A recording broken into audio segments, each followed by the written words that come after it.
Hey everyone, welcome to a fresh episode of Carlton People ahead of the 2024 AFL season. Today, you're going to meet Morris. Morris, mate, it's time. This is it. Hey, Welcome. welcome. Thanks for having me, Terry. Welcome everyone, and what a great uh, atmosphere to be involved in. As we're all probably excited. Season starts Friday night. I don't know. I was thinking before, you know, this is probably the first year in a long time that the Carlton arrogance is back, where we go into a season thinking, hey, you know what? We're pumped. So,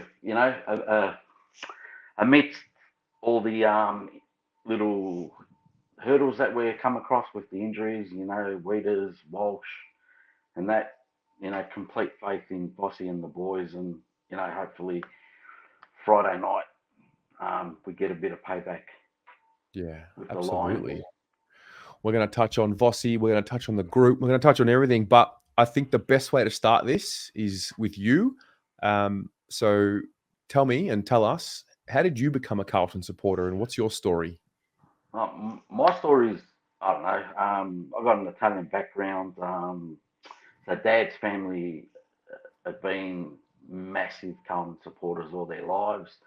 They were all part of the social club, in those years ago, the old glory days where you camped for 3 days to get grand final tickets, and the old Princess Park days where, so basically my story was I'm born in 1976 and born at the Royal Women's in Carlton, and basically was given a beanie and a scarf as a birth gift by my Uncle Pat. And ever since then, it's been Carlton all the way. I reckon my first game I was maybe about 3 years old, in the old stands where you used to stand, bring your esky full of beer cans, stand on top of the esky to get a better view. The good old glory days where, footy was bit different back then in those days. So that's where my story pretty much started. And then, as you get older, you start understanding footy a lot more. And um, since then, you walk on your own 2 feet. You're able to pay for your own membership. Been a member for, I don't know, 30 years or so. So, so that's my story pretty much in regards to my time at, you know, supporting our famous club. Yeah.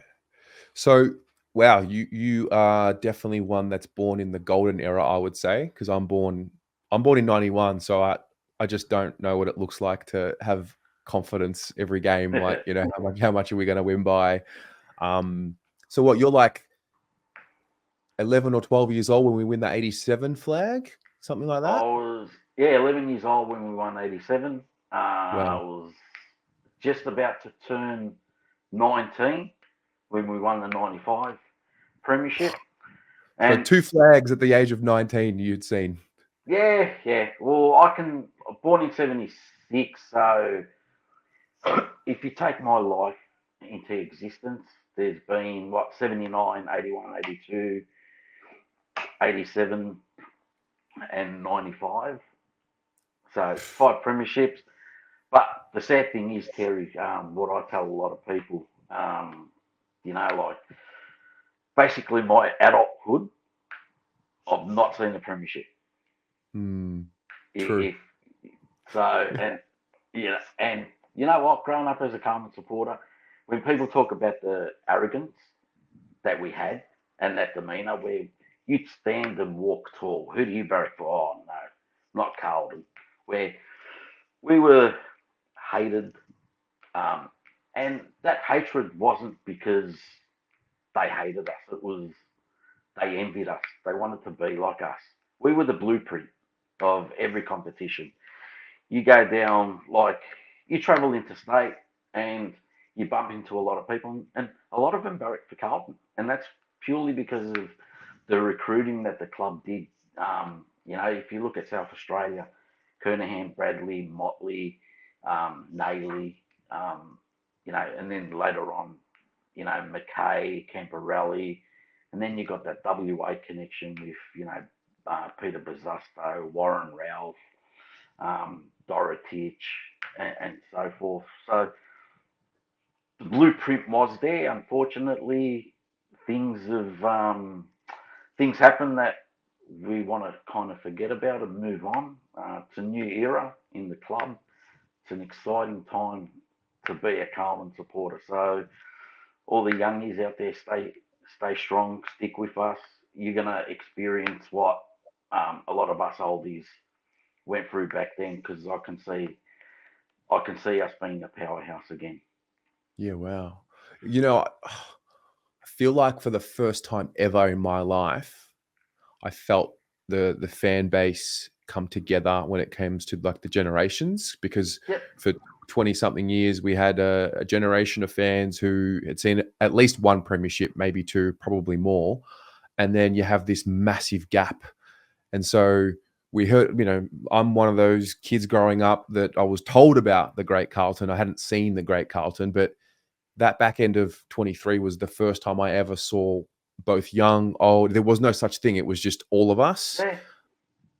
It didn't matter when you were born, because we were watching success, or we were watching a Correct. good team, and that's what I'm really hoping for more than anything. Because when we're all on that same page, mate, I mean, I don't know, maybe that's just normal for what you saw growing up, but I just think that's one of the most magical things that I've ever experienced as a supporter.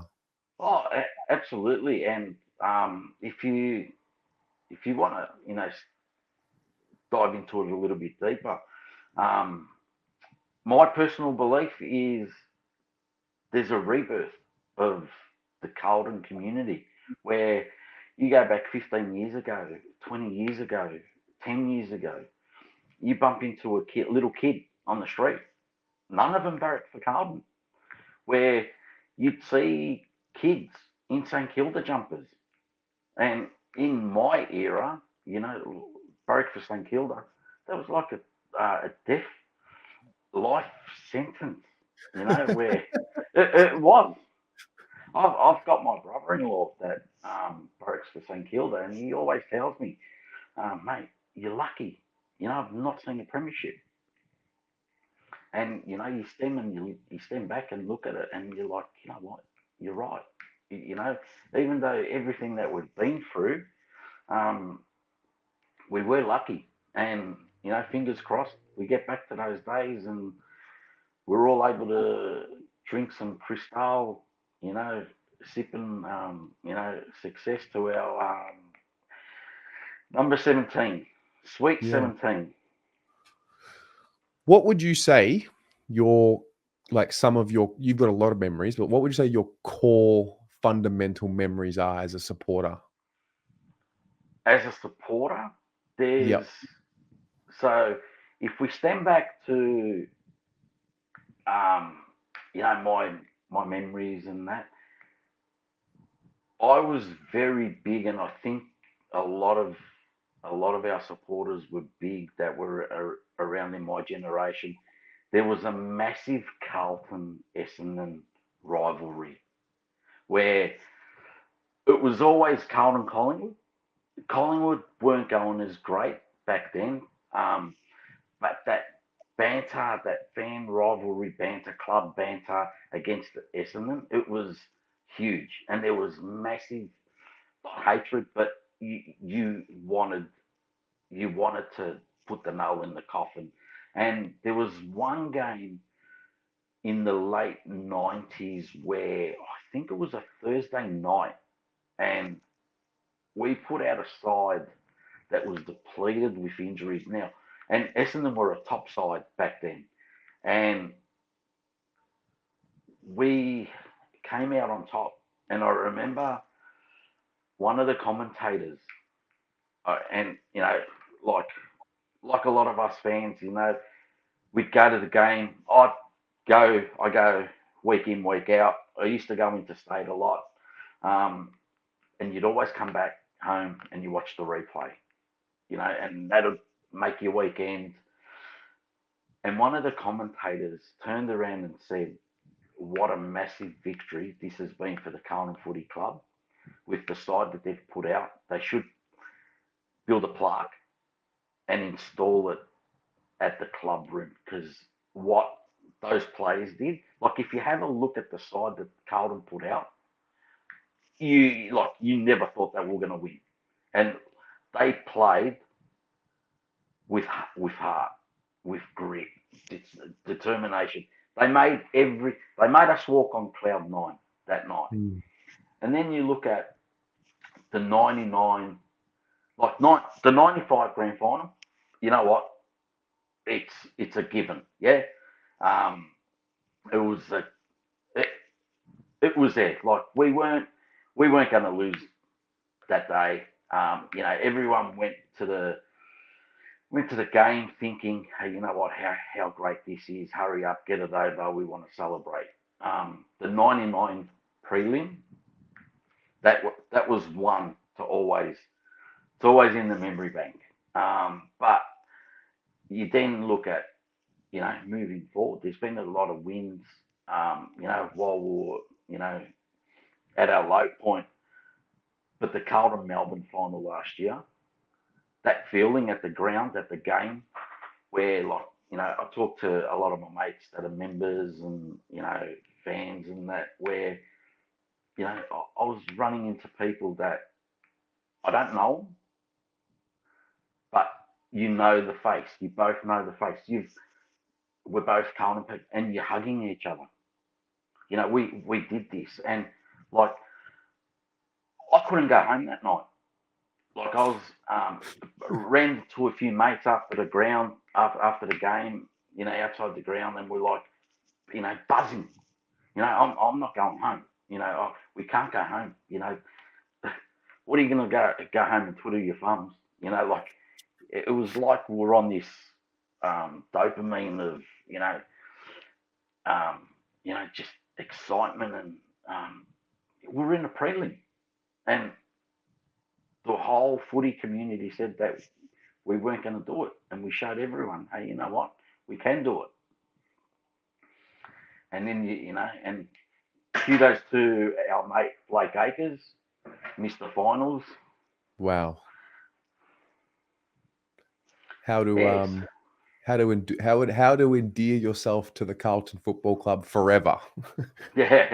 So yeah, that was a special night. I remember speaking to Rocco after that game and him telling me that semi-final reminded him of 99 and that era. Such was the magic in the air. I mean, I can't really talk on that because I wasn't there at 99. Yeah, it kind of did, because if you go back and you look at it, our own coach back then, David Parkin, came out and said we're a B grade team. Really? We're a grand finalist, and he actually said we're a B grade team. So, when you look at it, if I remember, everything went our way last year. If you look at it, like our backs were against the wall from mid season. Like I remember listening to the 3AW back in the day, in our downfall, where Rex Hunt had a saying, if in regards to Carlton's luck, and his saying was, Carlton's luck's so bad that if bikini-clad women fell from the sky, it would be Lindsay Fox, and it would hit him in the neck. And the vice of the opposite to it was, we had that mid-form, mid-season turnaround. We started getting a roll on, and we started believing, hey, we just need X amount of more wins.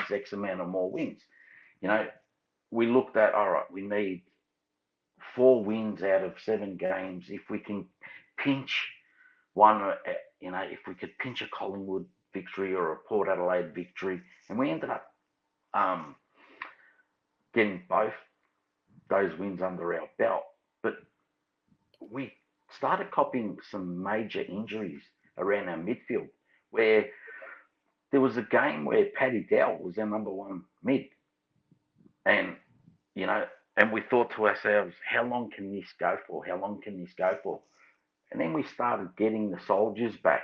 The Walshers came back, Chera came back in, Harry came back in, and I remember telling, some people, the injuries might have been a blessing for us because it kind of gave them that rest.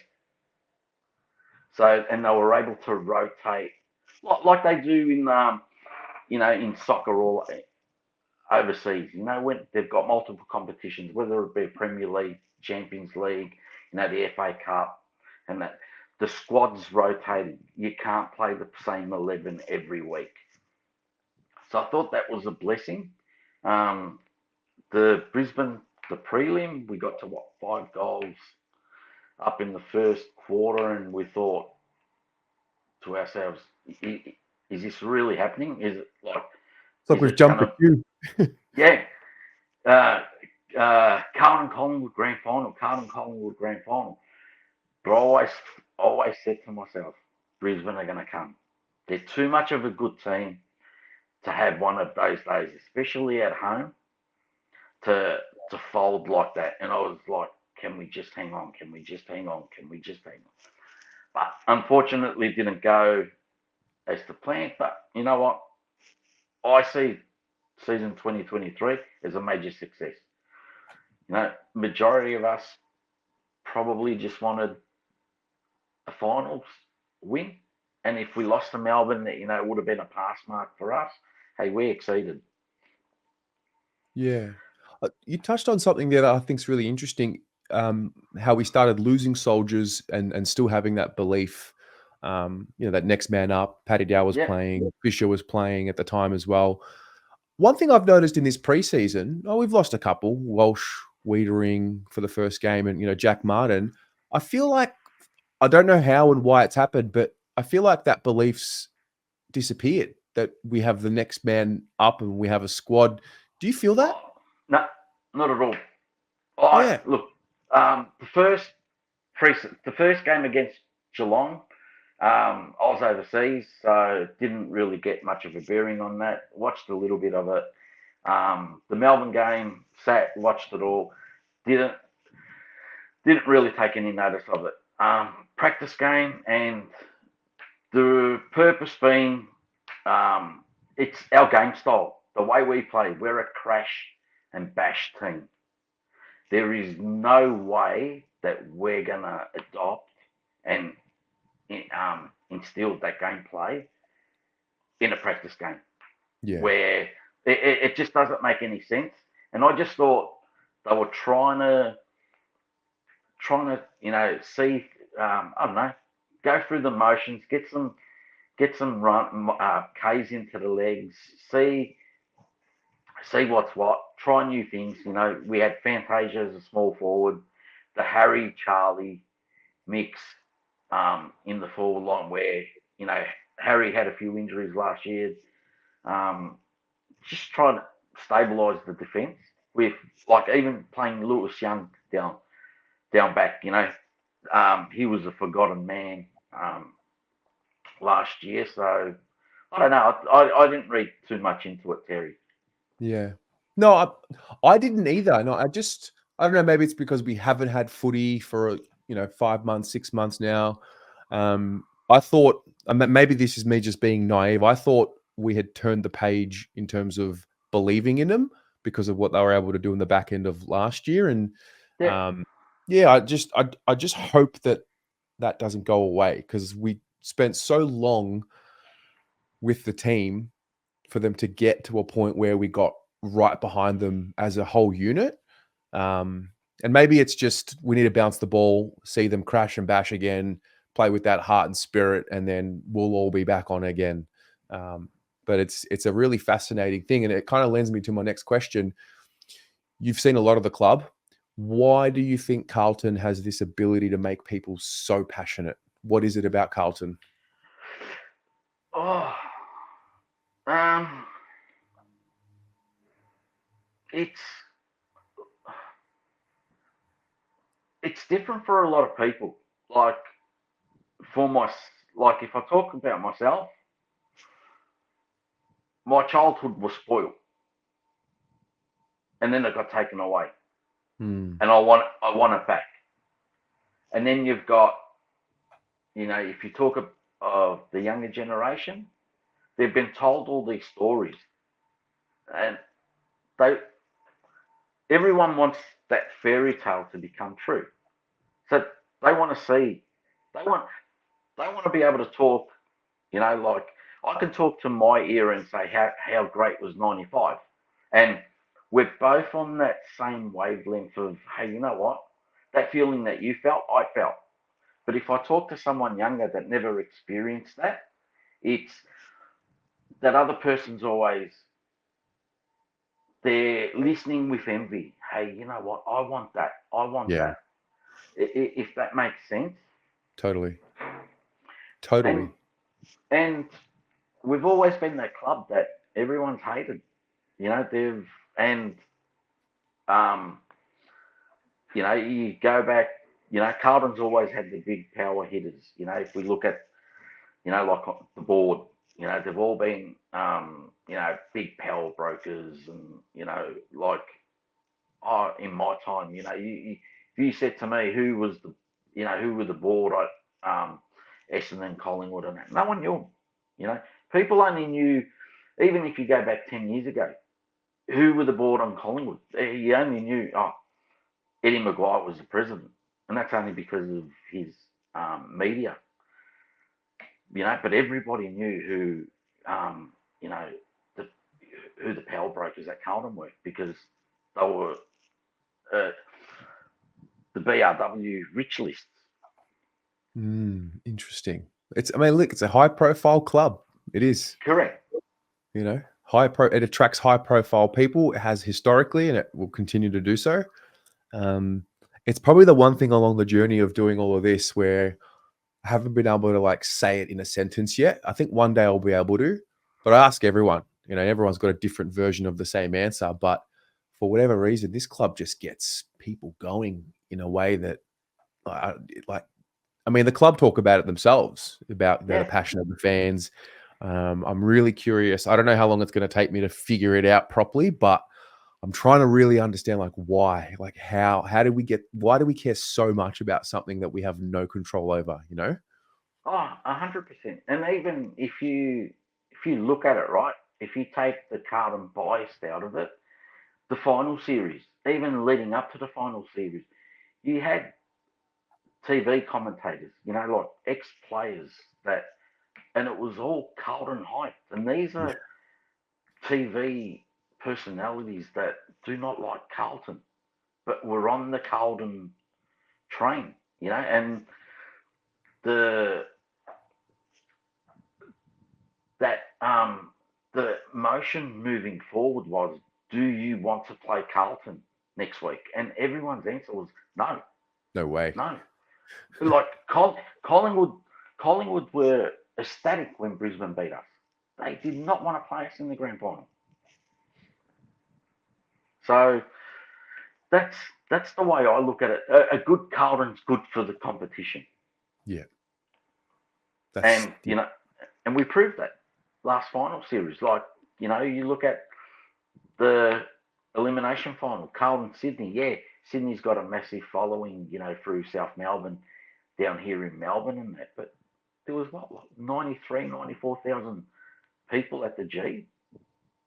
It surpassed the Collingwood Melbourne final in numbers.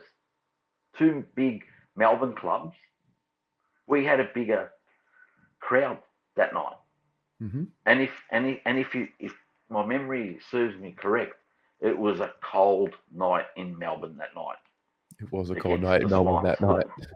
It was a cold night in Melbourne. The Blue Army is out there. It's awoken. Yeah. Mm-hmm. aside from being a long-term member, you also do a lot of work on the social media side of things when it comes to community, especially. So you've got a Facebook group. Um, Tell us about that, where it's come from, where it's at. We're going to talk a bit about some initiatives you've got running as well. But Yeah. what's it like having run a group, the size of the one that you're running? Oh, it's great, and it's rewarding. So I founded the Carlton Footy Club, the Unofficial Selection Committee Facebook page, close to 7 years ago. Wow. Yeah, so I've got a following of about just under 9,000 um, members. So basically, the way I've operated it, I'm not a digital platform like I don't do podcasts or I'll leave. That's your forte, mate. That's your strength. I'll look at my forte. So basically, the whole reasoning around why I did start it was, mate, we're all here for the same thing. Like if you look at, I'm 47 years old. Terry, you're born in 91, but we're connected by our love of the Carlton Yeah. Footy Club. Yeah, mate. And you know what? We could sit in the pub, have 10 beers, and chat about Carlton, for a week, and we'd be like looking at, oh, geez, um, how long have we been here?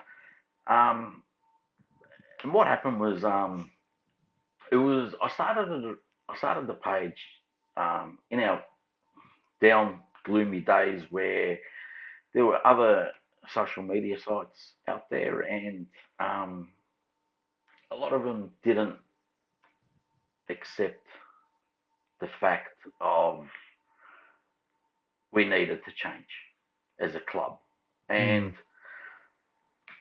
Mm. without going too much negative, I mean, people can run um, their groups the way they want, but I never settled for mediocrity. I want that Carlton arrogance back, and you weren't allowed to express your true feelings respectfully on other groups. And if you did, and what I mean by that, like if you turned around and said, "Hey, I've got a great idea," would we look at trading off one of our stars to get into the draft?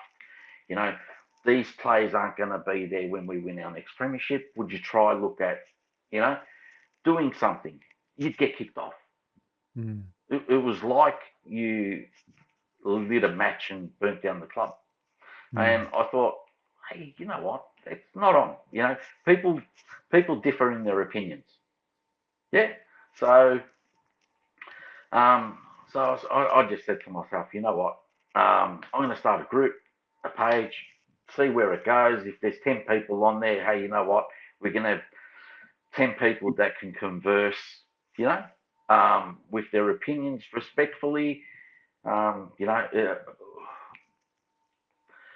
we can, talk about Carlton, whether it be positive, negative, but in a respectful manner. My number one rule is don't attack personally.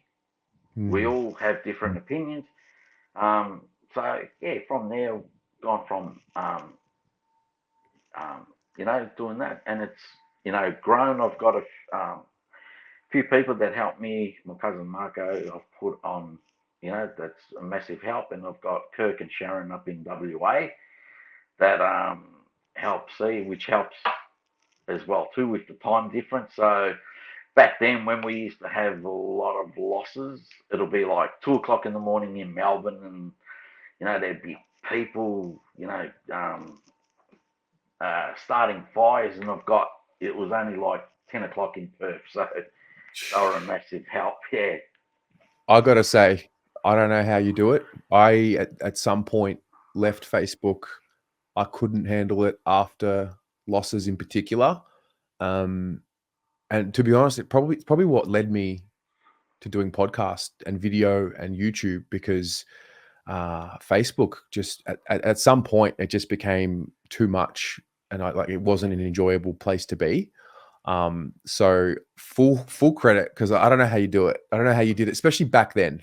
Oh, 2018, winning 2 games in a season. yeah. You're watching, so I used to um, get pinged, on message. Oh, can you talk to this person or this person? And I used to be like, I'm not the Facebook police. yeah, And my number one thing with social media, yeah, whether it be a podcast, Instagram, Facebook, whether it be about Carlton, about any topic, if you don't like something, move on, scroll, scroll. scroll, move on. It's not, like, and then you get like someone will put on there, someone might make a comment. Let's talk out of the ordinary, right? Oh, we should. Paddy Cripps is 29 years old. We should put him on the draft table and get 3 first-round picks. And someone will type, this is complete utter nonsense. This group is blah blah blah. Oh, I've had enough of this group. I'm going.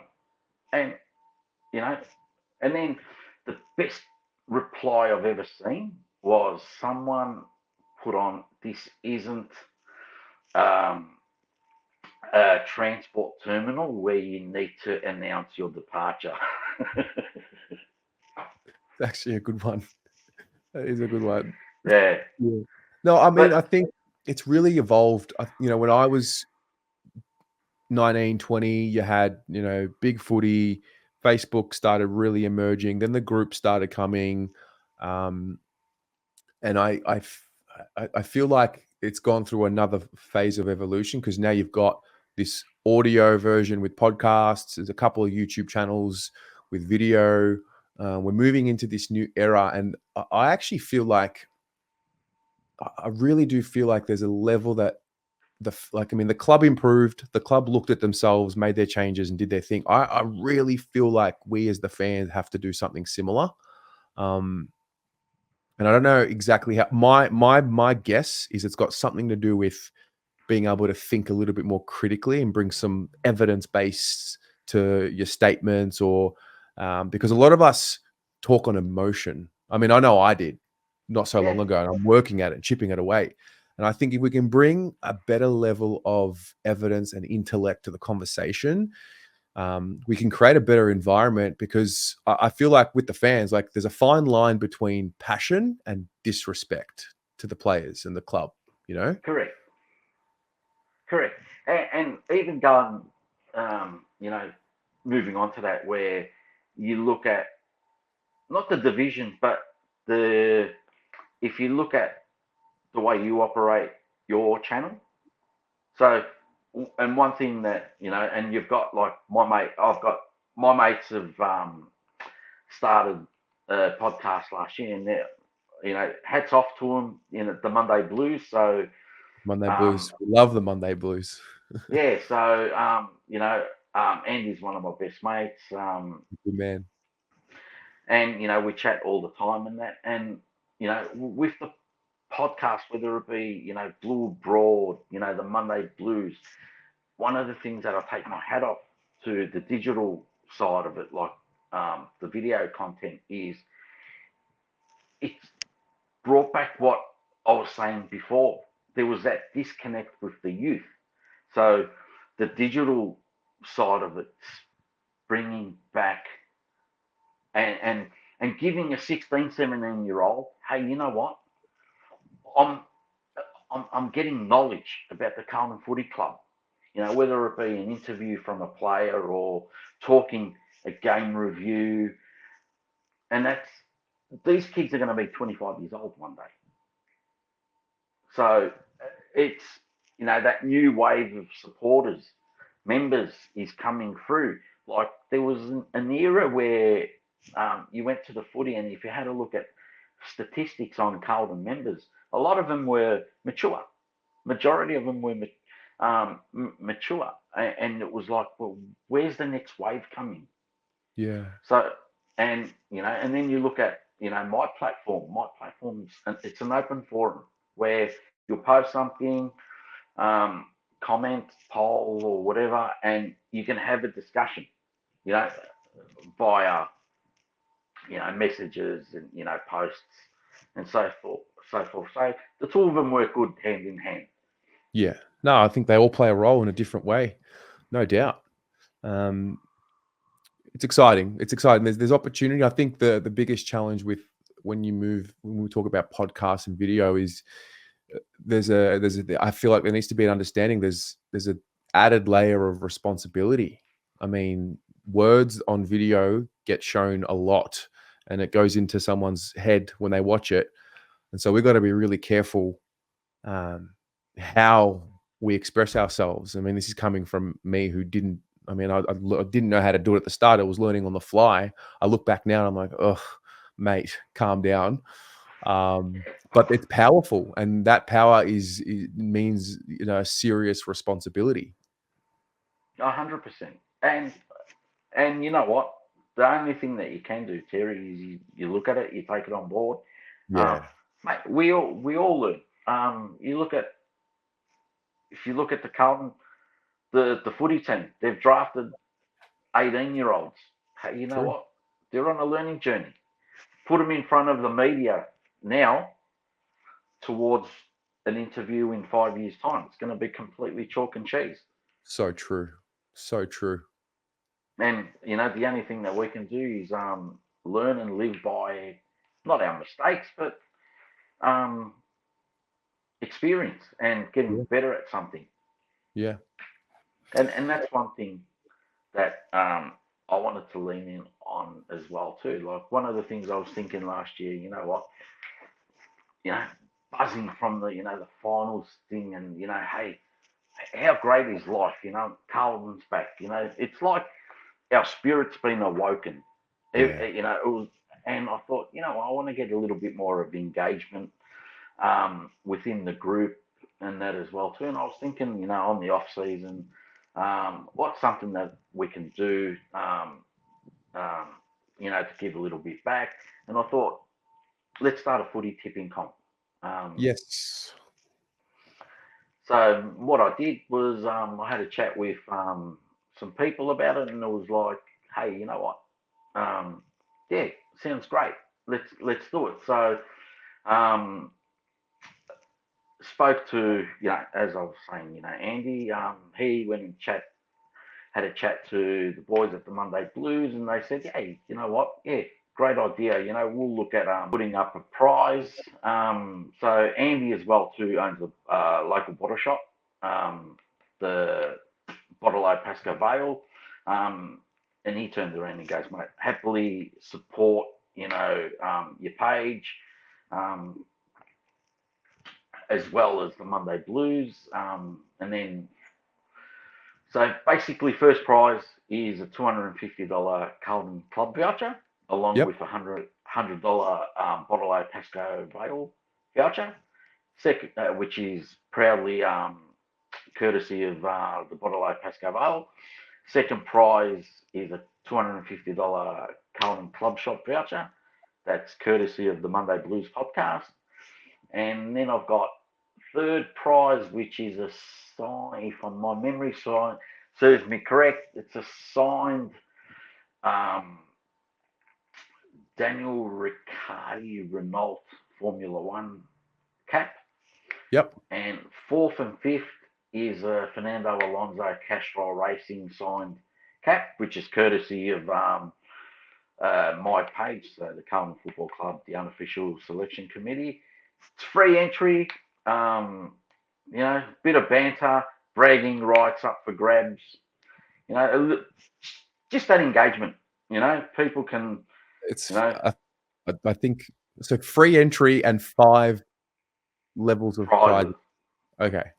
I think what we'll do is this. So if you're watching this, in the description of this video, we'll have a few links. Firstly, we'll put the link to your group there. Below that, there will be some instructions for how to enter the tipping comp. It's through the AFL Tipping app. Is that right? Correct. So it's simple. So jump on your smartphone, Yep. download the AFL Official Tipping app. You register, so you input your details, and there's a code that takes you straight onto my comp, and there you go, and you put your tips in. Done. And, All right. not only, even alongside my prizes, you also, in line, if you're good enough, you can, there's some great AFL prizes for the whole competition. So I think first prize is something like 25 grand and a grand final package. So, hey, someone's going to win it. I mean, it's free entry, so why wouldn't you? Correct. Yeah. Exactly. All right. Amazing. So we'll get that in the description below. I do want to touch on how you think. I'm going to ask you some questions about the 2024 year, just a couple of predictions before I wrap up. I wanted to get your thoughts on who you think is going to be the most improved player this year. Most improved player this year for me is my boy, and that's Ollie Hollands. Hollands? Yeah. I have so much love for this kid. I've always loved watching kids. So my journey years ago, when there used to be practice games, I used to love the practice games just to see what young kids we've got coming through. And with Holland this year, there was a few instances where I remember being at a game and he did a few things, and I said, "Geez, do you know who this kid reminds me of? A young Scott Camperelli. Not as silky, Really? not as silky yet, but the kid's got class, and he's poised. He's he's not scared to hold on to the ball and wait for that better option. Yeah. And there's been a few times where he's been caught, but that's only because there was nothing to give, and he didn't want to go down the path of, you know what, put boot to ball wherever it goes, blah blah blah. And majority of the times, what happens, it just goes back over their heads. Mm-hmm. So that's my big one. All right. What about John Nichols medalist? John Nichols medalist. I'm gonna go with Sam Walsh. Okay. I just think he's the beast. He's something else. Yeah. Yeah, he's something else. When we get him back into this team, we're humming, mate. Yeah, and I took that into consideration. And look, fingers crossed, they give him that fortnight off. You know, he has that bye, comes back, and he does what he done last year. Like his 1st game, what did he get? 30 odd touches, and didn't look back. So there's a good 21 games for him, I think. Yeah, plenty. Yeah. What about number of wins? What have you got us winning? Number of wins. I haven't. So what? There's 23 games. I'm gonna go 17. That's a good number. I like that. All right. Final question before I let you go. Which year will we see the boys lift up the cup next? Oh, that's easy. That's easy. I said it last year. 2024. Love it. I strongly believe that this is the look. Let's not make any you know, what's it called? Let's be honest. Let's be frank. The list is there. Yeah. It's the first time in a long time that the match selection committee, they've got big problems when they sit down every week. There's spots for grabs, and that's healthy, because what happens is, if you look at and a massive return and to Zachy Boy, great to see you back, mate. Love you. But his inclusion into the side means that someone like a Boyd, a Chincotta, a Kemp don't hold their spot. And what does that do? Hunger. go back into the twos, head down, bum up, and fight for your spot. Fight for your spot. And it also means that the guy that's in the first, hey, you know what? You don't have that automatic inclusion the week after. You've got to play. I love it. I love it. Morris, this has been great. I had a look just now and it's like 46 minutes and I was like, where did that go? Like that just flew by. Thank you so much for your time. I know that you're a busy man. Thank you very much for everything you do within the community, and good luck with everything that happens in your world. And for those watching, link in the description below. Get into the tipping comp and get into the group. Go and join. Go and get in amongst it if you're not there already. And mate, yeah, thanks once again. No dramas. Pleasure, everyone. Thanks, Terry. Great work, and go Blues.